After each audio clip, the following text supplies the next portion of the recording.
ನಮಸ್ಕಾರ ಸ್ನೇಹಿತರೆ.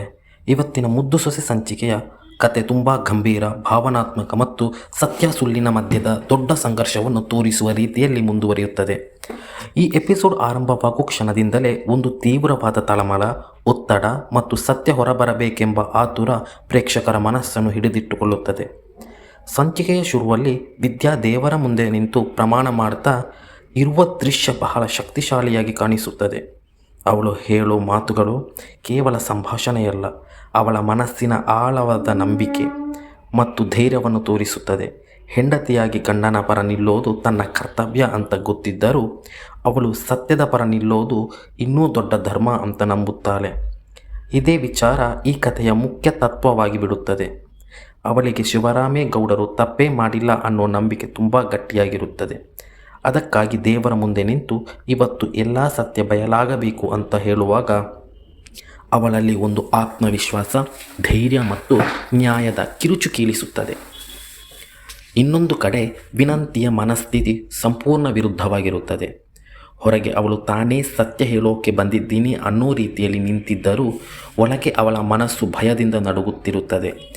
ಸಾವಿತ್ರಿ ಮತ್ತು ಮನೆಯವರ ಒತ್ತಡ, ಸುಳ್ಳನ್ನು ಮುಂದುವರಿಸಬೇಕೆಂಬ ಭಾರ ಮತ್ತು ದೇವರ ಮುಂದೆ ನಿಂತಿರುವ ಪಾಪಭಾವ ಇವೆಲ್ಲಗಳ ಸೇರಿ ಅವಳನ್ನು ಸಂಪೂರ್ಣವಾಗಿ ಕಂಗೆಡಿಸುತ್ತದೆ.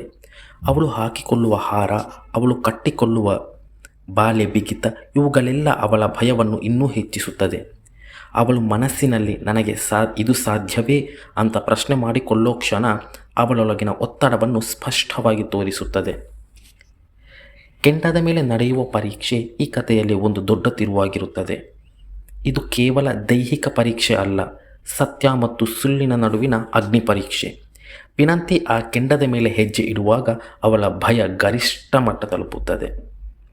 ಅದೇ ಸಮಯದಲ್ಲಿ ಶಿವರಾಮೇಗೌಡರ ಮೈ ಮೇಲೆ ದೇವರು ಬರುತ್ತಾರೆ ಅನ್ನೋ ದೃಶ್ಯ ಈ ಕಥೆಗೆ ಒಂದು ಆಧ್ಯಾತ್ಮಿಕ ತಿರುವು ಕೊಡುತ್ತದೆ.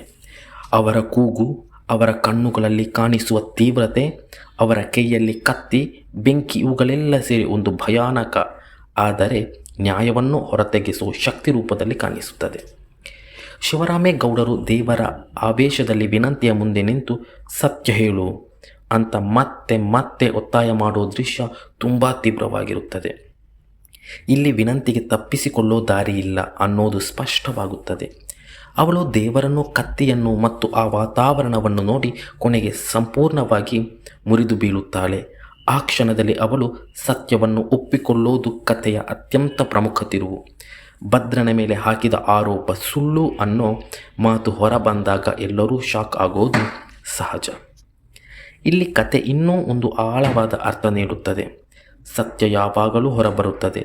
ಅದನ್ನು ಎಷ್ಟು ದಿನ ಮುಚ್ಚಿಟ್ಟರೂ ವಿನಂತಿ ಹೇಳುವ ಪ್ರತಿಯೊಂದು ಮಾತು ಅವಳ ಪಾಪ ಭಾವವನ್ನು ಹೊರಗೆ ತರುತ್ತದೆ.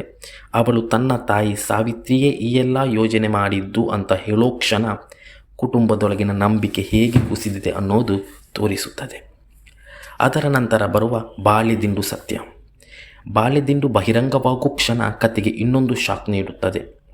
ವಿನಂತಿ ಕೆಂಡದ ಮೇಲೆ ನಿಂತರೂ ಸುಡದಿರುವುದಕ್ಕೆ ಕಾರಣ ಅವಳು ಕಾಲಿಗೆ ಬಾಳೆದಿಂಡು ಕಟ್ಟಿಕೊಂಡಿದ್ದಳು ಅನ್ನೋದು ಗೊತ್ತಾದಾಗ ಅವಳ ಮೋಸ ಸಂಪೂರ್ಣವಾಗಿ ಬಯಲಾಗುತ್ತದೆ. ಇದು ಕೇವಲ ಅವಳ ಸುಳ್ಳು ಮಾತ್ರವಲ್ಲ, ದೇವರನ್ನೇ ಮೋಸ ಮಾಡೋ ಪ್ರಯತ್ನ ಅಂತ ಎಲ್ಲರೂ ಅರ್ಥ ಮಾಡಿಕೊಳ್ಳುತ್ತಾರೆ. ಶಿವರಾಮೇಗೌಡರು ಕೊಡುವ ತೀರ್ಪು ಈ ಎಪಿಸೋಡ್ನ ನ್ಯಾಯದ ಘಟ್ಟ. ಅವರು ಭದ್ರನನ್ನು ನಿರಪರಾಧಿ ಅಂತ ಘೋಷಿಸಿ ಸತ್ಯದ ಮಾರ್ಗದಲ್ಲಿ ನಡೆದವರಿಗೆ ದೇವರ ಆಶೀರ್ವಾದ ಯಾವಾಗಲೂ ಇರುತ್ತದೆ ಅಂತ ಹೇಳುತ್ತಾರೆ.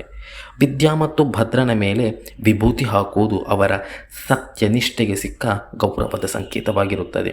ಇನ್ನೊಂದು ಕಡೆ ಸಾವಿತ್ರಿ ಮತ್ತು ವಿನಂತಿಗೆ ಸಿಗೋ ಅವಮಾನ ಮತ್ತು ಕೋಪದ ಪ್ರತಿಕ್ರಿಯೆಗಳು ಕುಟುಂಬದ ಭಾವನಾತ್ಮಕ ಸ್ಫೋಟವನ್ನು ತೋರಿಸುತ್ತದೆ. ಅಜ್ಜಿ ಸಾವಿತ್ರಿಗೆ ಕೊಡುವ ತಕ್ಕ ಪ್ರತಿಕ್ರಿಯೆ, ಅನ್ಯಾಯ ಮಾಡಿದವರು ಉದ್ಧಾರ ಆಗಲ್ಲ ಅನ್ನೋ ಮಾತು ಇವೆಲ್ಲಗಳ ಕಥೆಯ ನೈತಿಕ ಸಂದೇಶವನ್ನು ಸ್ಪಷ್ಟಪಡಿಸುತ್ತದೆ.